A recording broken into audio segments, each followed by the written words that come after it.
Yan, syempre, pasadala ko yung knife bag ko. Kahit saan kusina mo ako dalhin, laban tayo dyan. So, may kitchen raid tayo ngayon. And I heard kasi they have very exciting ingredients na I'm very familiar with. Kaya ako naman yung magluluto para sa kanila. Linad-dit, meron tayo dito yung Mickey version namin sa norte. Pero kailangan ito ng soup, kailangan ito ng stock. So yun yung isa sa mga ipe-prepare muna natin. So I have here boiling water. Dagdag lang tayo ng mga konting pampalasa doon sa ating stock. So we have here leeks. Meron tayo ditong celery leaves. Lagay lang natin doon sa ating pot. Yeah.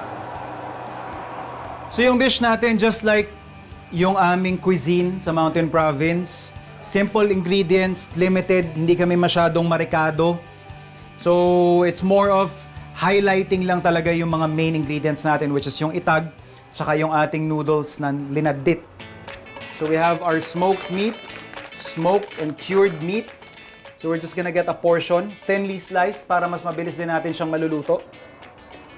Ayan o, makikita ninyo yung fermentation na nangyari, yung curing process. That is the smoke ring. Ibig sabihin hanggang doon nakapenetrate yung essence ng ating smoke. Yan. So that is an assurance na malasang-malasa yung ating kiniing. And then, yung ating inasinan. So, slightly smoked din siya. We're just gonna remove yung buto na part. We can add it to our stock later on. And ito lang din, since mabilisan yung lutong gagawin ko, I'm just going to remove. Kung makikita ninyo, native na baboy yung gamit. May itim-itim pa yung balahibo. So, that's a confirmation na native na baboy yung ginamit nila for this etag.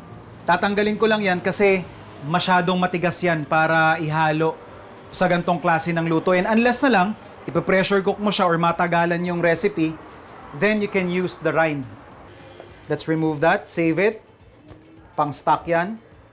And then thinly slice din natin. And then we have some onions, of course. So, mise en place ko okay na. That tells you na ready na ako magluto. So, squeeze bottle, oil, and then we're going to render yung taba ng ating itag. So, we have here yung slightly smoked at saka yung kiniing or yung ating smoked itag. So, ito yung advantage mo when you have your stock pot right beside your main pan. Pag kailangan mo ng stock, salo ka lang the glaze. So I'm just going to add in some onions, some celeries, and leeks. So habang pinapalambot pa natin yung ating itag, that's a perfect time na ilagay din natin yung ating linad-dit. So medyo matagal ito lutuin.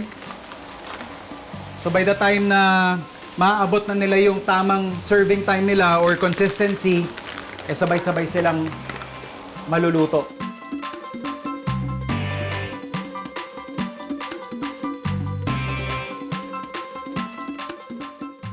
So adjust lang natin yung seasoning.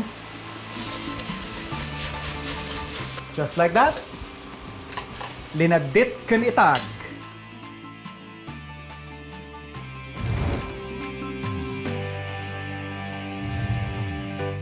Nakapudpudutan na ang mga ingredients mula sa kusina mo. And, kamusta ngayon? Mabalin niyo. Mabalin mo yung i-antikwado to eh. Mas dawak agami, napayahan nyo. Please. Mabalin mo yung i-antikwado. Di ba, papay, dyan menu nyo, parang sinabawan. Yun yung sinaserve nyo rito. Wen, Cordilleras noodle soup di tawag mi. Pwede tayong buwan. Wen, mabaling gayong mawan ti sabaw na yan. Buwan. I think, simple lang to. Kahit kanino ko to i-serve, I dare say walang magsasabing hindi to masarap eh. Oo. Di ba?